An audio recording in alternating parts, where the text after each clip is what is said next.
So hello and welcome everyone. My name is Sarah Amstein. I'm the Director of Partnership and Outreach here at the One Ohio Recovery Foundation.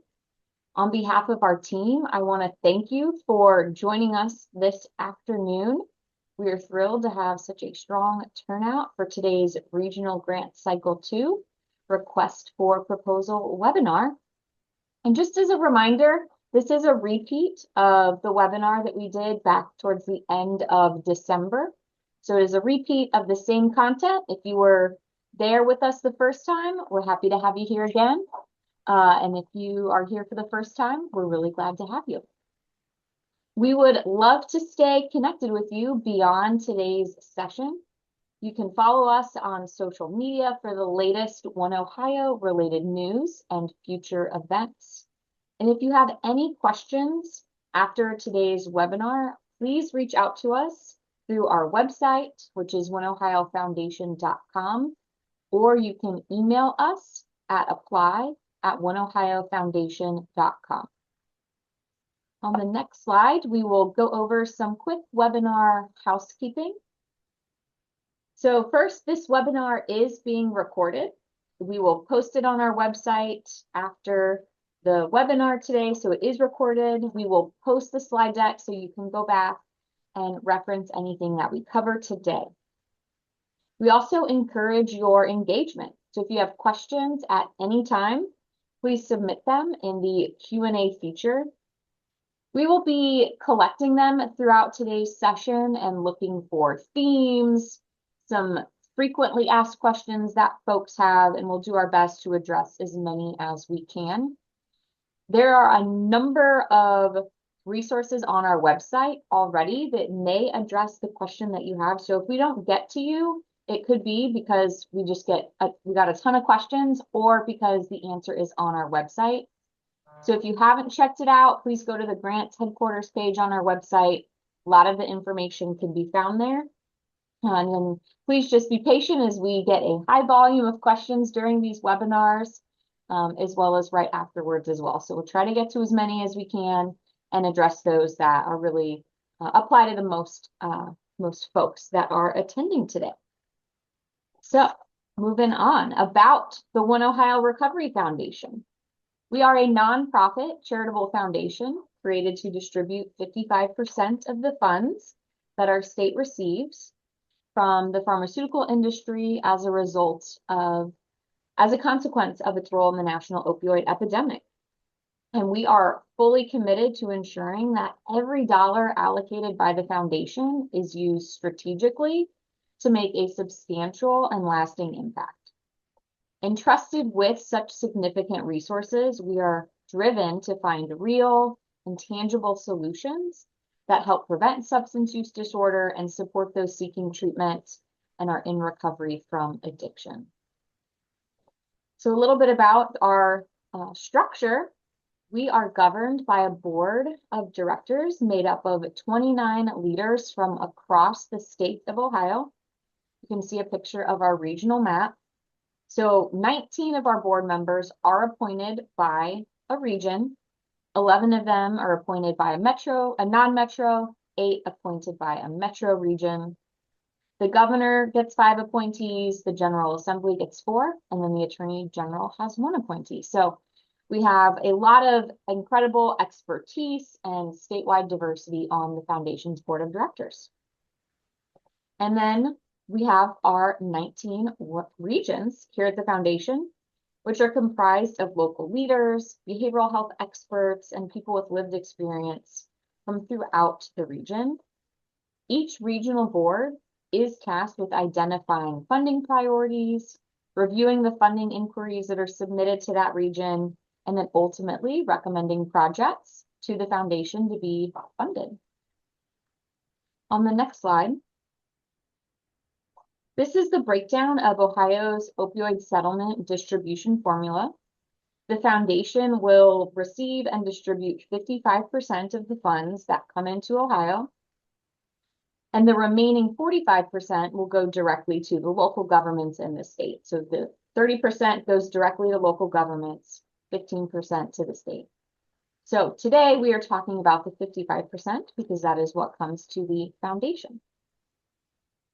So now that we've shared a little bit about how our organization was established and how we are structured, we'll now turn to our roadmap to impact.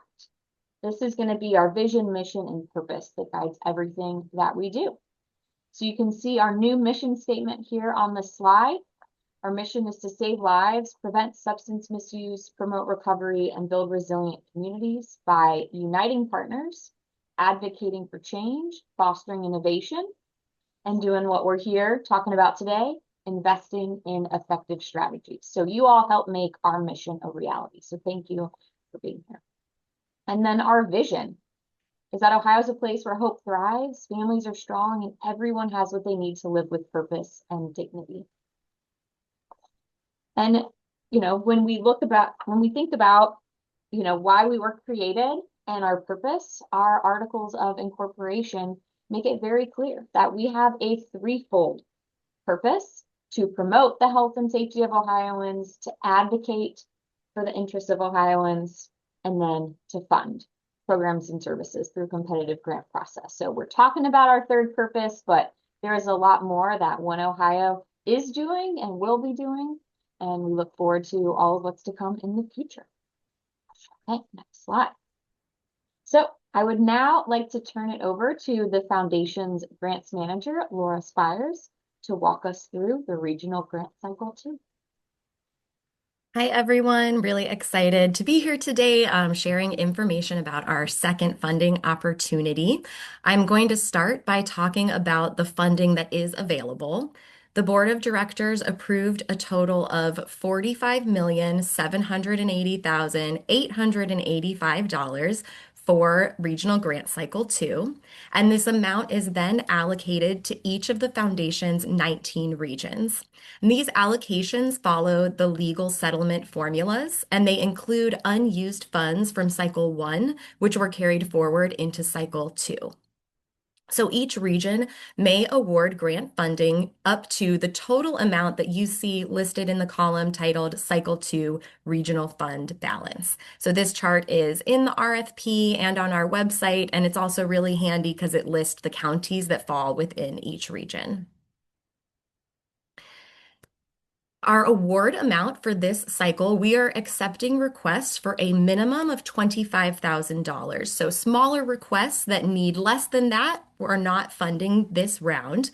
And we know that sometimes organizations struggle deciding with what is an appropriate amount to request. So we wanted to give some additional information to help you in that decision.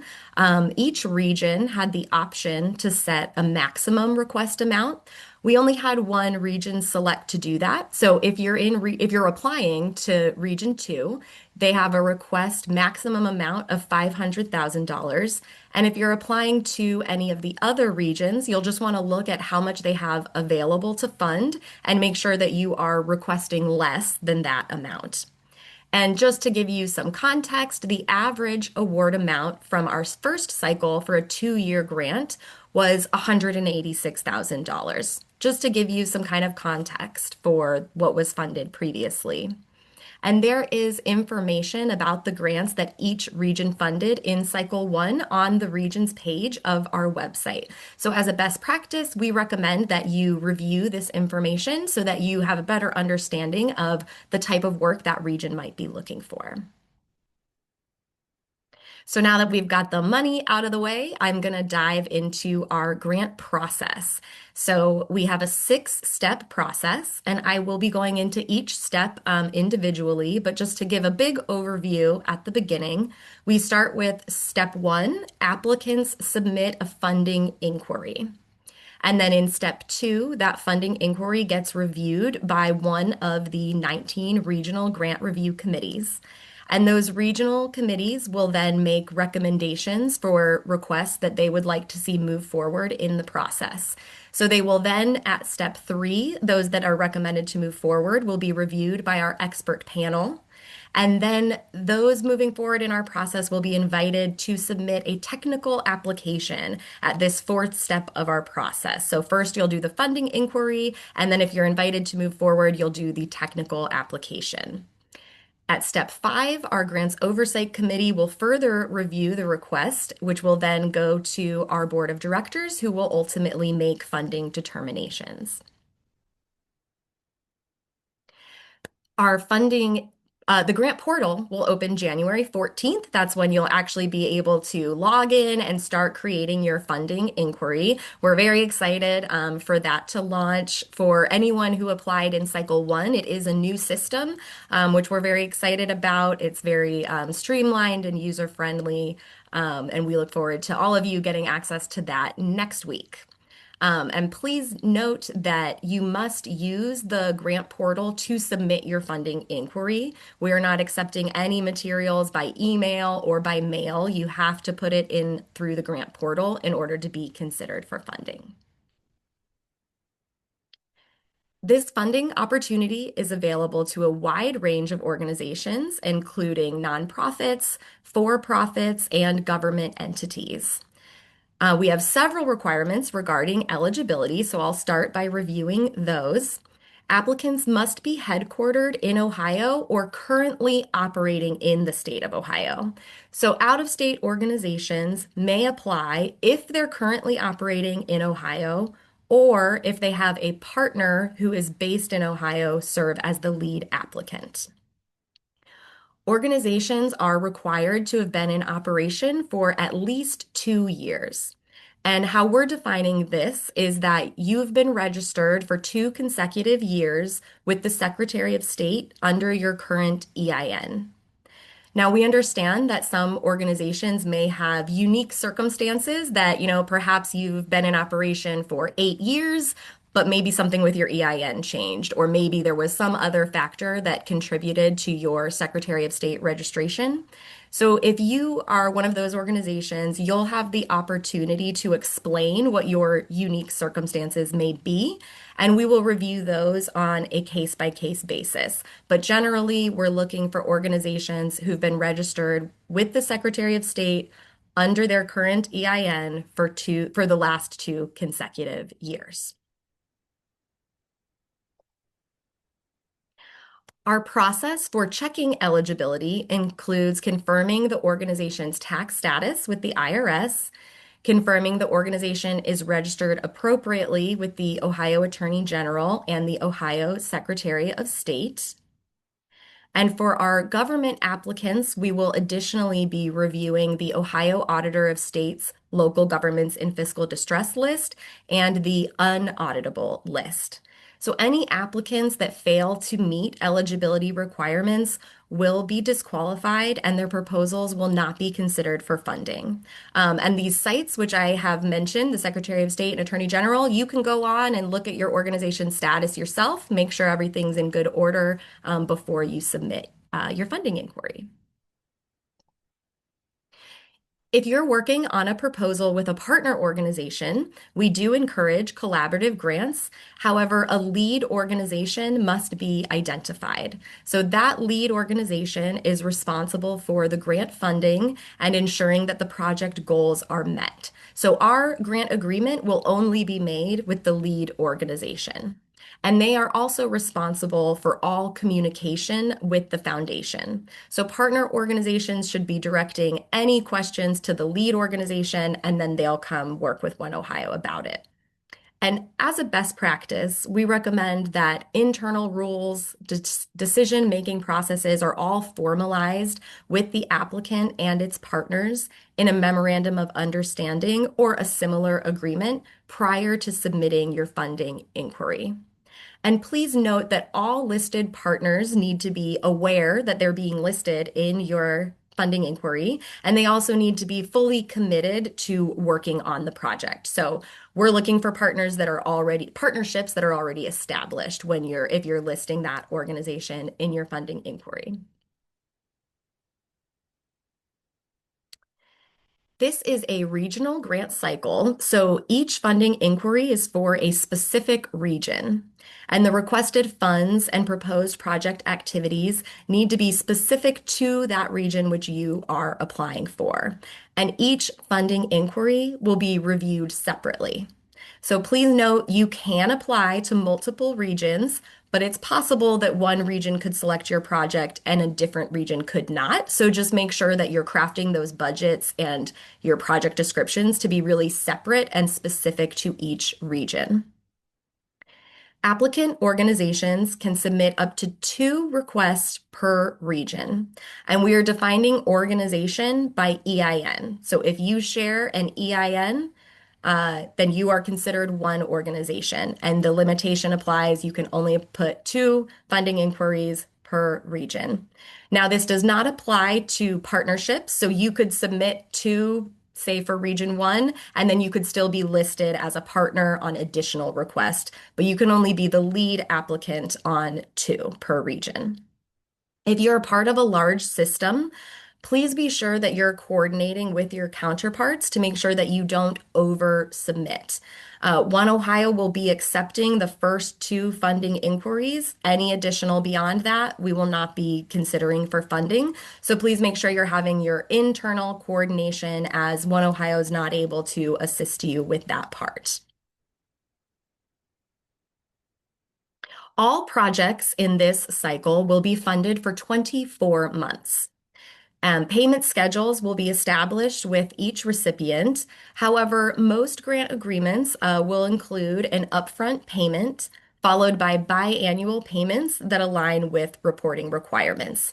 Now, we are willing to make exceptions, especially for capital and infrastructure projects or other projects that may have spending that doesn't follow this predetermined formula. So we will work on you to make sure that there's a payment schedule that will support the success of the project.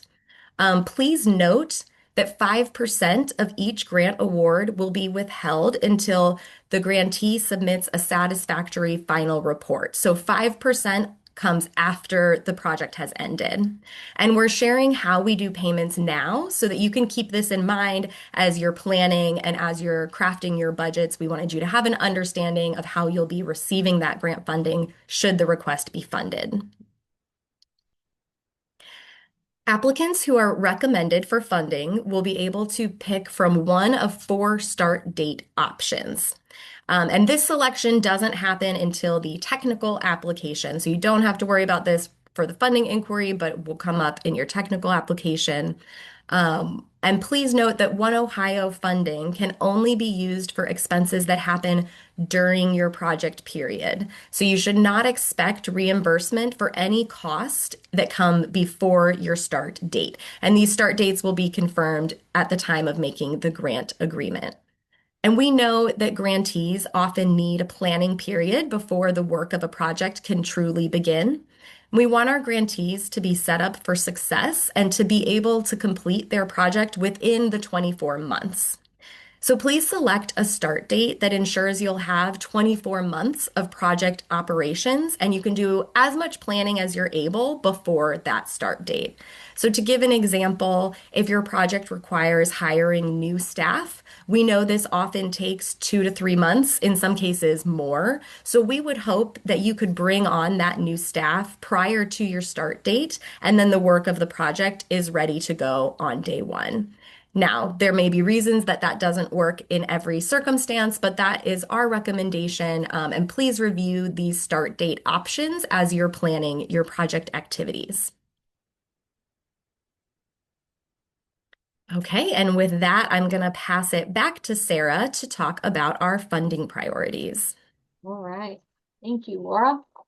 So now that we, talked a little bit more about specifics of the RFP, we're going to go over who this funding can go towards, what we fund, and what regions are looking for in practice. So to be eligible for funding, grant activities must directly serve people with a substance use disorder, including those with a co-occurring mental health condition, and or people that are affected by a family member or a loved one's substance use disorder, including those with a co-occurring mental health condition. So we have a target population for these funds. It is people that have a substance use disorder and or a co-occurring mental health condition. This does include prevention of substance use disorders. I know there's already a question about that. We got that a lot on the first webinar. So if you do prevention work and some of the outcomes of that work, some of the targeted curriculum is to prevent the initiation of substance use, delay the onset, build the protective factors that ultimately help reduce substance use disorders in our young people, that would all be allowable. So the intent here is that these funds, which are opioid settlement funds, are going towards grant activities that directly serve people that have been impacted by substance use disorder or that of a loved ones. And that can include people with a co-occurring mental health condition. So just wanted to say it a few times in a few different ways so that we all feel really comfortable and are clear on kind of who the target population is that this grant round is for. Again, this includes prevention. If some of the goals of the prevention program is to prevent substance use disorder. And when you are completing your funding inquiry, a best practice is to really clearly articulate who you propose to serve and potentially even how you will identify them, depending on what you are proposing. So as the staff and as the regions go to review your grant, it needs to be really clear that that what you're proposing to do is tied to this target population. So we can move on next to approved purposes. So to be considered for funding, applicants must demonstrate that the programs or services intended for funding align with the approved purposes that is defined and detailed in the One Ohio Memorandum of Understanding that really guides a lot of the work that we do. So everything that we fund has to meet our approved purposes definition, which is what we see on the screen right here. And so this guides allowable programs and services to be funded by the foundation. And so approved purposes shall mean evidence-based, forward-looking strategies, programs, and services used to do the following things. And we further elaborated on these in our funding priorities. So on the next slide, you can see these are the 9 funding priorities that the regions had the option to select from when identifying their funding priorities, if they so choose to adopt some. So these are what you will use to categorize your proposed project when you submit your funding inquiry. We understand that your project might touch multiple strategies. Maybe there's a couple of things that you're doing. Please pick the one that the bulk of the work aligns with. So I'll say that one more time. We know that some of what you might be doing kind of touches a few of these, but please pick the one that aligns with the majority of what you're doing, where kind of the majority of your resources or your time or your effort will be spent. So we can make sure we get kind of the majority of what you're doing in the correct bucket. So these are the funding priorities that Regions picked from. And on our website, you will see our funding priorities document. I would encourage all of you to read this because it includes definitions. And I want to call out the very first one is prevention. Again, another shout out to the preventionist folks.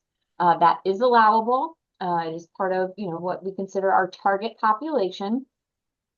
So it includes definitions for each of those 9 funding priorities, as well as some examples of programming that might fall within each of these. So I know we already have some questions in the Q&A about kind of, is this allowable? Is that allowable? Please go to this document to give you a sense for the types of things that we fund, have funded, would like to see funded. I think this is a great place to start if you're wondering if your project or program fits within kind of the funding of the foundation. So on the next slide, each region had the option to identify funding priorities for this grant cycle. In the RFP, you will find a table starting on page 10 that details what each region set as their funding priorities. If you are applying to a region that selected funding priorities, only applications with proposals that align with those funding priorities are eligible to apply. So we'll talk more about that in a minute, but this is in the RFP. Please take a look at this table that starts on page 10 so that you can look at which region you're applying to make sure that you are eligible and meet that region's funding priorities. So on the next slide, you can see that we have 5 regions. So this is going to be on the in the table, the far left.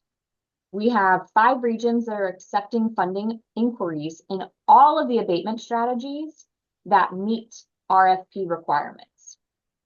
So those 5 regions are open to all funding inquiries that are eligible and meet the RFP requirements. And you can see that's regions 1, 6, 9, 10, and 12. Then we have 7 regions, the middle column, that communicated some areas of focus that they are particularly interested in seeing submissions for, but they're still open to seeing all funding inquiries that meet the RFP requirements. So when we list out which regions those are, so that's a good spot. You know, they are open to seeing all, but they also had some things that they wanted to communicate with you that they would really like to see some applications for. But again, you can still submit for the other abatement strategies as well. And then lastly, on the far right, we have 7 regions that chose to limit funding inquiry submissions to only those that meet their specific funding priorities.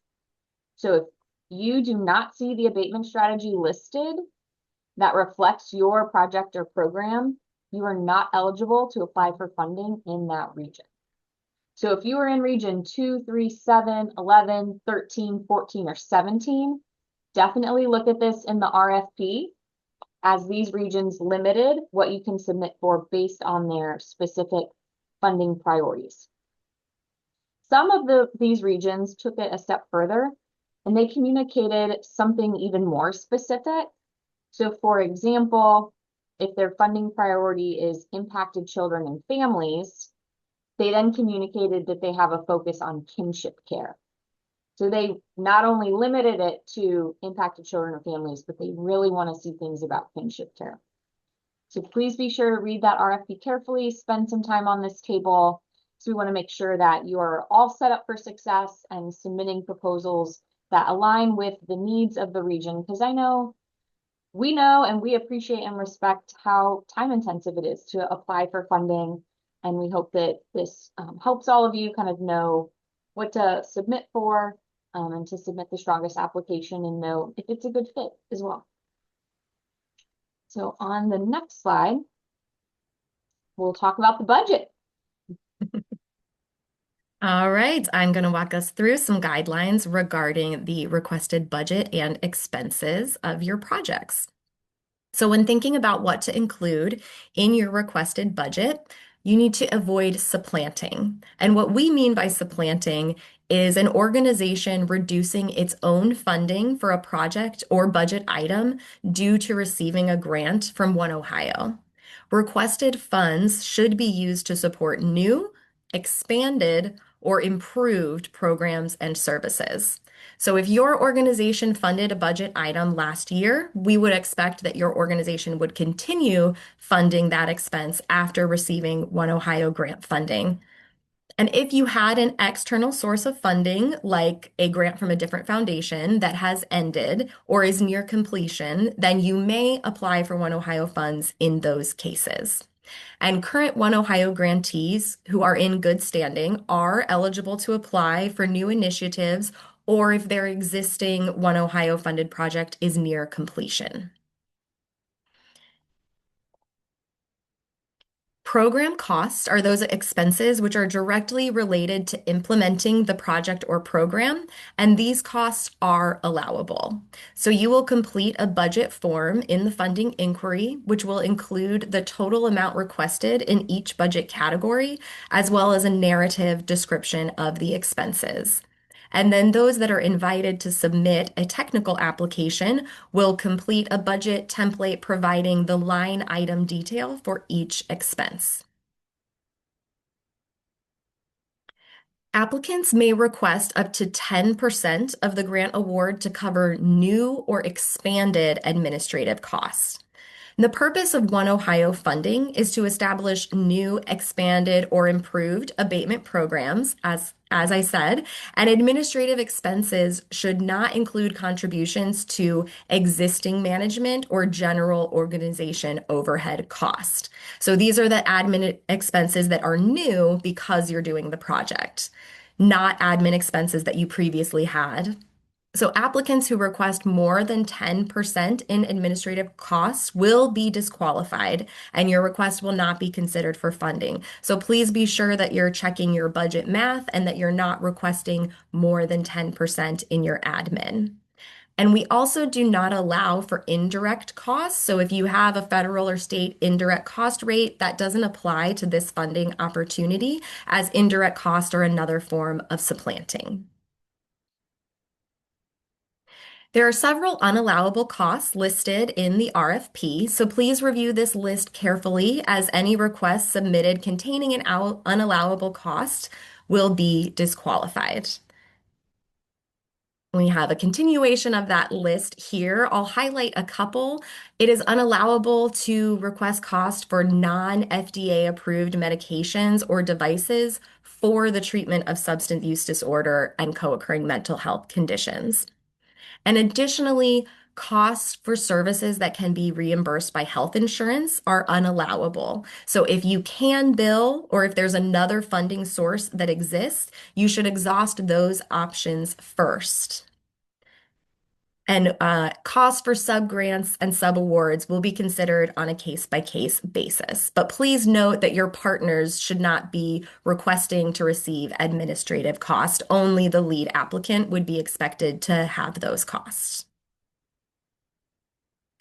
If your project includes capital or infrastructure expenses, there are a few additional requirements that I'm going to go over. And to give you an example of what we mean by capital or infrastructure expenses, this includes building purchases, building renovations, vehicle purchases, those really large capital assets.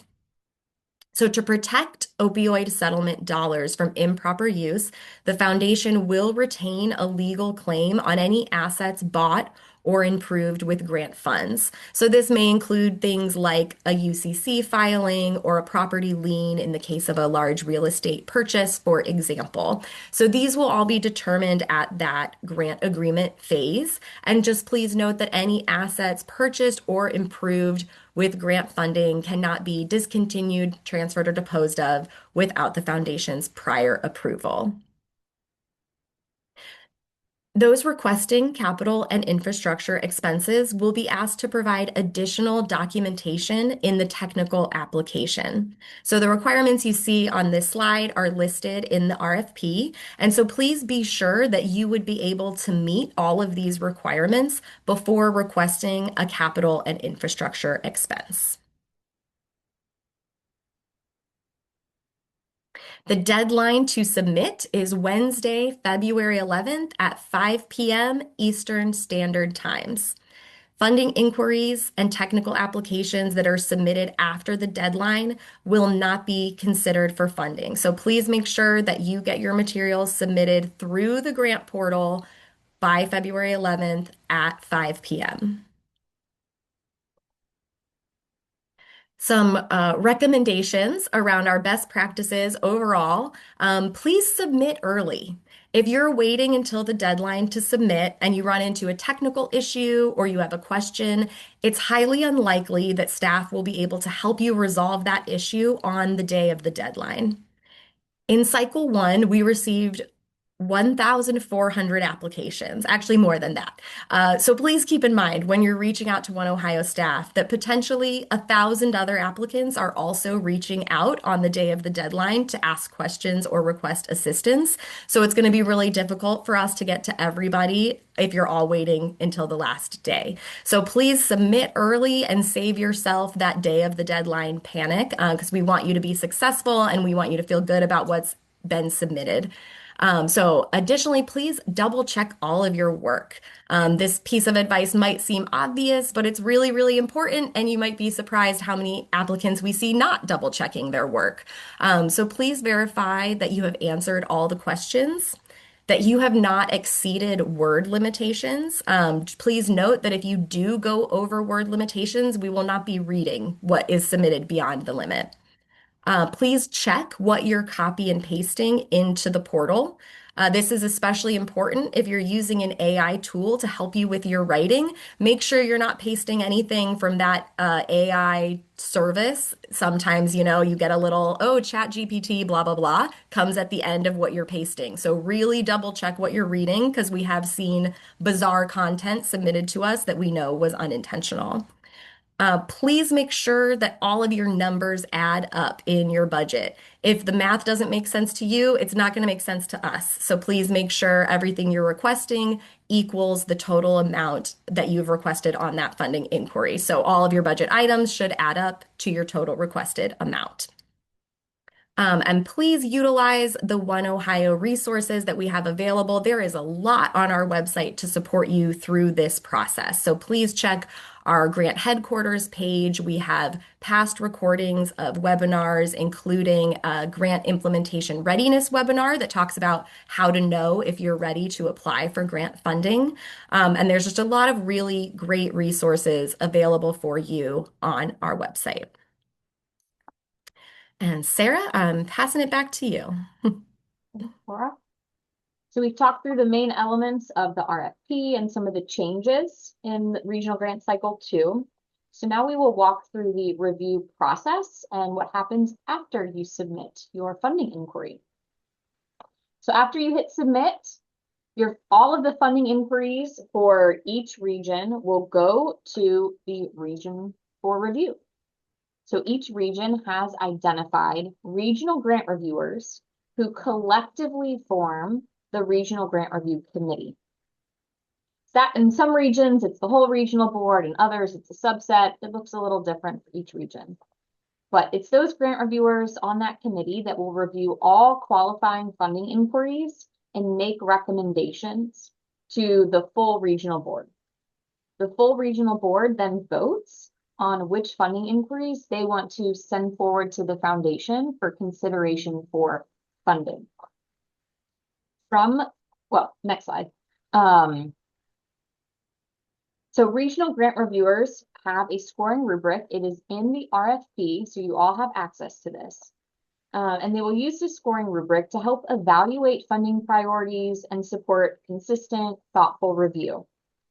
It's important to note that the rubric is an internal decision-making tool. Scores will help to inform the discussions that happen at the regional board level, but they do not on their own determine funding decisions. There's a lot that goes into those deliberations at the regional board level. Reviewer scores and feedback are confidential and will not be shared with applicants or made public. So just wanted to call that out. As you heard, we get a lot of submissions. So use this as a guide when you're submitting, but this is not kind of the ultimate end all be all when those decisions are being made. So now, next, after the region reviews and they make their recommendations, the funding inquiries recommended by the regions are then sent to the expert panel for further review. Our expert panel, and you can see them all here, incredibly committed group of folks. They evaluate the funding inquiries to ensure that they align with the MOU, so aligned with our abatement strategies, and that what is being proposed is supported by evidence. That is what the expert panel is looking for. And from there, those who are invited to submit a technical application, we'll move forward in our process. Those who aren't invited to move forward will receive a declination notice at this time. So we will keep you informed about the status of your request as quickly as we are able. So please note, doesn't necessarily mean you're getting funded if you're invited to submit a technical application, but you are moving forward in the process. Um, and then once those are received, the One Ohio staff will do a final review to make sure that it is aligned with the RFP. And then it will go to our grants oversight committee, who will conduct their review and make recommendations to the full board, who ultimately makes those funding decisions. And award announcements would not be made until after a grant agreement is signed and fully executed. So please just note that there is a delay between the board approving a grant and that being announced publicly as we work to get contracts signed and make sure that everything is ready to go. And then any organizations who are not recommended for funding will receive a declination at that time. So now that we have reached the end of the process, I wanted to put it up here again now that you have a better understanding of how the review will work. Request will move through this process as a region, and we are anticipating rolling award announcements also by region. So you should hear about a full region all at once when their decisions have been completed. So this is our 6-step process, and you can also see it on our website if you're confused or want to take a look at it again. If you have questions throughout this process, please start by reviewing our website, the request for proposals, and the FAQs that you can find on the website. So it is very likely that your question can be answered in those materials. But if you've checked all of those sources and you still have a question, you can email apply@oneohiofoundation.com. And please note that to maintain the integrity and fairness of this very competitive grant cycle, staff cannot provide direct guidance on project-specific questions, and our ability to respond to very detailed questions is limited. So please just keep in mind, we want all applicants to have access to all the same information. So we're not able to kind of go back and forth with you on your specific project, but we will do our best to answer your questions if we're able. Throughout this process, all official communication will come from One Ohio Recovery Foundation staff. And it will either come through our grant portal, posted on our website, or from an official email from the foundation. And again, to maintain the integrity and fairness of our process, applicants are not permitted to contact foundation board members, regional board members, or the expert panel regarding your funding request. And this is really designed to protect you as the applicant because we want to make sure you have the most up-to-date, correct information. So you should be coming directly to staff to receive that information. And please note that any unauthorized contact with any of these individuals listed could have an impact on the review and approval of your grant proposal. So it's really important that you're just coming to staff with your questions and not maybe you know a board member personally, but they're not going to be able to assist you in that manner. So your best source of contact is the apply@oneohiofoundation.com email.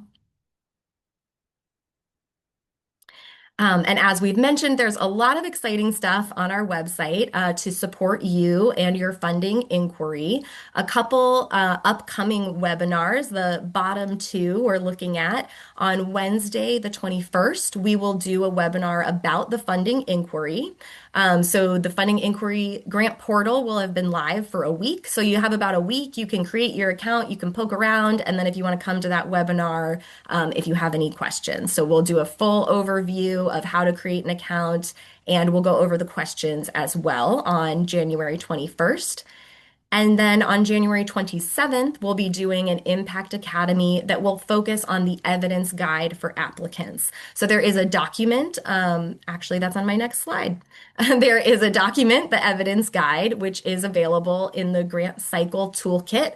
Highly recommend everybody read this guide before beginning to work on that section. There's a lot of really good information there. Additionally, on the website, you can find the funding inquiry questions. So the questions that you'll find in the grant portal, they are available to you now on our website. So you can begin maybe collaborating with your coworkers. You can start planning now to get ready for the grant portal opening next week. You can also find the funding priorities document that Sarah shared previously gives really great explanations of the abatement strategies. And there's also some social media templates if you want to brag about this work. We support that. So please visit oneohiofoundation.com/grants to see all of those really great resources. And then that's also where next week you'll find the button to access the grant portal itself. Phew. And with all of that, we are now ready to take your questions. So I know some of our One Ohio coworkers have been responding in the Q&A feature, and I'll just ask if anyone wants to highlight a question. And it did, we can pop to the next slide. So if there are a ton of questions, we will try to get through as many as we can. If we don't get to you, it's possible it's because the answer to your question is in one of these resources on our website. So I know some of you had very specific kind of, is this allowable? I'm thinking about this for my project. Please check that funding priorities document to give examples. Even the evidence guide as well includes some examples of different things. And just to call out again, we can't give, funding inquiry specific guidance, just due to everyone wanting that. So if we don't get to you, it might be because it's already answered, or it's kind of veering into that lane of it's a little too project specific. So we want to keep it fair and consistent for everyone. So, but these are great places to start. And so if you're, we'll now take some questions. And who we have? I have a few questions to share, Sarah. We've had several questions about the requirement that eligible organizations must have been in operation for at least 2 years. Could you give some examples of how an organization could seek funding for a project if they have not been in operation for 2 years? If you haven't been in operation for 2 years, then my advice would be to identify a partner organization and have them work with you. They could apply as the lead applicant, and you could be a partner on that work. That's probably the best way to go about it if you're a very new organization. Thanks, Laura. We also had some questions about needing a little bit further explanation of supplanting. For example, one of the questions was if an organization had a grant that they are no longer receiving funding for and they'd like to continue that work, would that be considered supplanting since they're no longer receiving that funding? That's a great question. Thank you. So if you had a source of funding that has ended or it's going to end, you are eligible to apply to continue that work if the original source of funding is ending or it will be ending very soon. So yes, in that case, you are eligible to apply to continue those programs. Thanks, Laura. Another question is more specifically about the evidence guide. There was a question that asked if the list of options in the evidence guide is exhaustive, or if there will be more options to choose from when someone's in the portal. Actually, Sarah, did you want to? Yeah, I can take that one. So yeah, what is in the evidence guide is what is then going to be in the grant portal. So if you don't see something listed under the pre-approved list or the registry list, then it wouldn't be in one of those options. And so what's in the evidence guide will match what is in the grant portal when you submit your funding inquiry. And I would encourage you to join our Impact Academy on the evidence guide, where we'll walk through that much more in depth.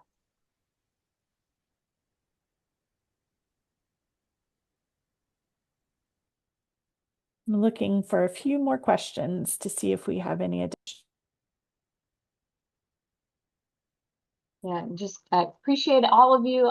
We got 400 folks still on the line, and we're starting to kind of get rapid fire questions submitted. So we're just looking for those that we can answer and that kind of apply to everyone. But I can hit some rapid fire ones. Participation in training is not a requirement, although love that you're here. I think that sets you up for success. So joining our webinars and Impact Academy is not a requirement, but definitely highly encouraged. Oh, glad. Okay, some of you looks like you're on our website now, finding the things that you asked about. So we love to see that. Can you give a little bit more information about the requirement that an organization can only have 2 requests per region? Would that be 2 separate programs with 2 separate asks? If you could just give a little bit more detail on that. Yes, we know some organizations have 2 completely unrelated projects that they're applying for funding for. So that's what we're referring to about that 2 limit. It would be considered 2 separate projects, potentially separate abatement strategies, different work completely. So you're submitting 2 requests as it is 2 different projects. But just as we've mentioned many times, we receive a large volume of requests. So that's why we have put a limit of each applicant organization can only apply 2 times per region. So there are 19 regions, so 19 times 2 would be the total amount that you could really go bananas and apply for. But and then to say again that you can appear as a partner on additional requests, but you as the lead applicant are only permitted to submit 2 requests per region.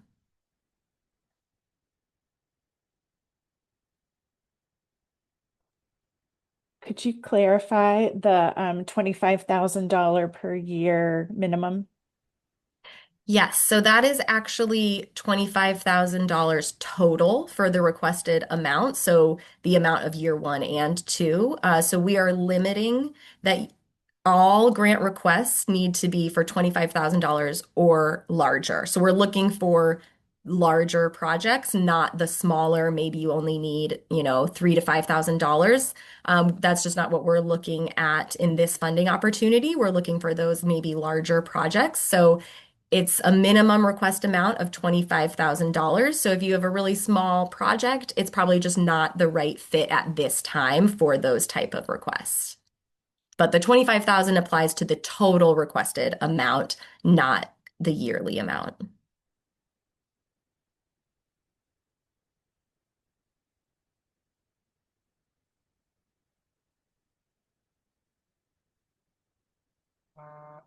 And I there's some questions, kind of folks are curious how best to structure their submissions. Should they combine things in one? Should they do 2? We really can't answer that for you. I think I would, really look at the region's funding priorities and then think through whether it does make more sense for your organization to submit kind of one bigger combined one or kind of break it up into 2 chunks. What would happen if you get a partial award, if there's capital and programming. So, kind of got to make those decisions based on kind of your best interpretation of reading the RFP and what you're really trying to do.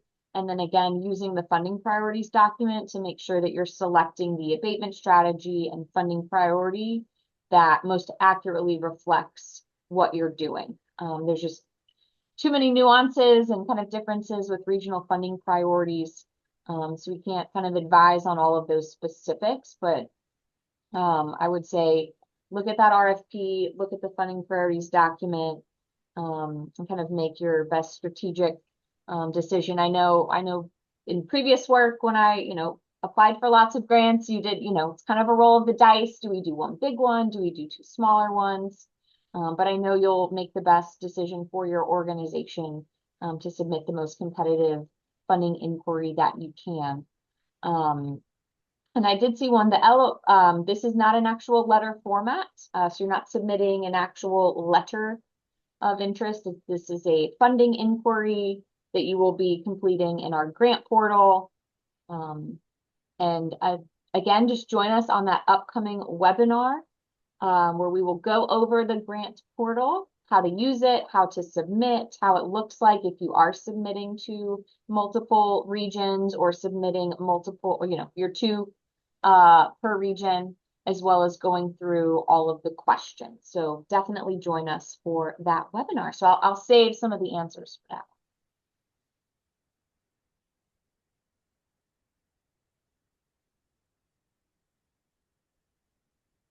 Mackenzie, you're muted. I knew I would do that at least one time. We had a question about whether partners listed in the funding request need to have MOUs. It's not a requirement. It was just a recommendation that we're making to make sure that, you and your partners are all on the same page. But it's not a document that we'd be requesting. So no, it's not a requirement. It's just a recommendation.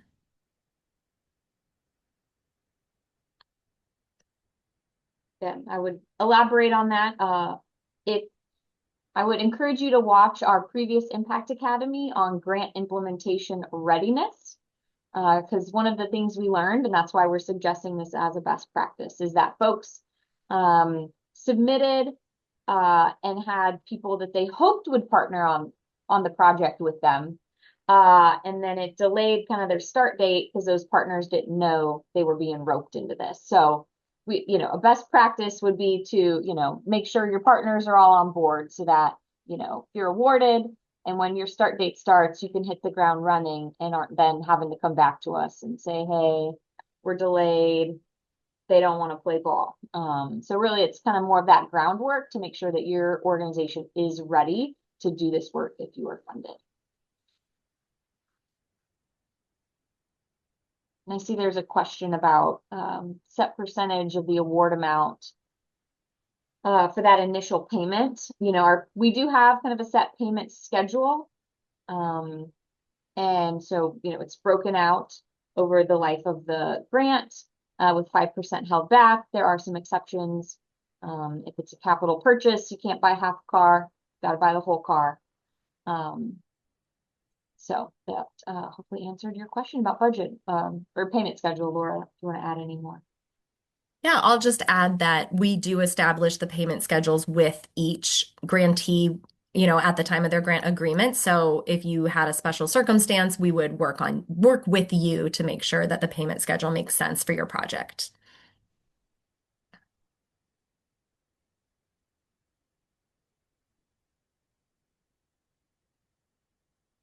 We're just looking through. I know that a lot of great questions have just come in. We're looking to see which ones we can answer.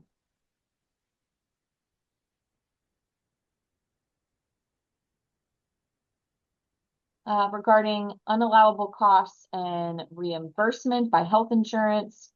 If you serve folks that do not have health insurance, or it is not a reimbursable service, that would be allowable. So if you are serving people that do not have insurance, or they're in a setting of care where you cannot bill for it, or it is not a covered service, that would be allowable.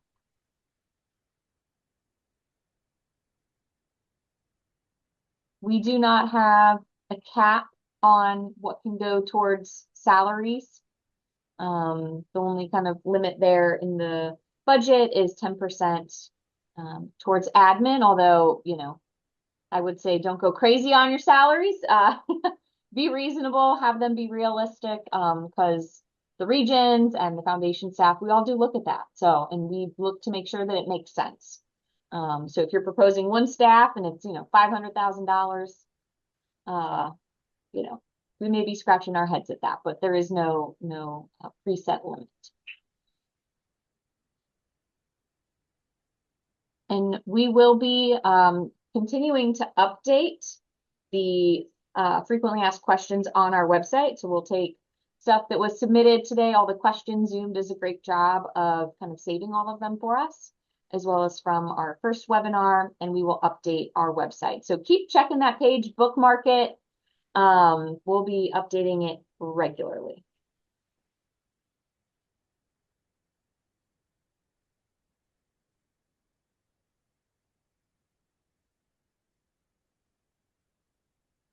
Okay.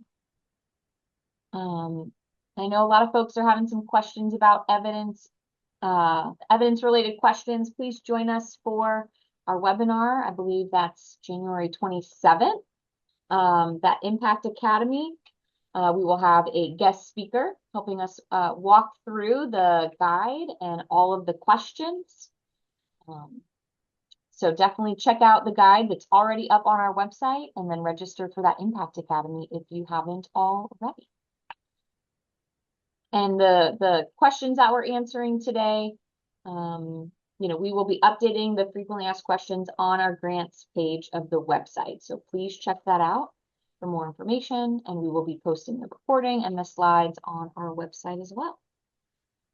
So Laura Mackenzie, anything else you want to cover?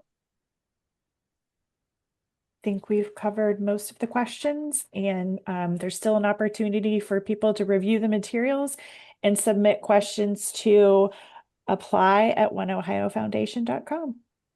That's right. All right, everyone. Thank you for coming today, and we really look forward to taking a look at your submissions. So best of luck. Take a look at the website and reach out to apply@oneohiofoundation.com if you need anything.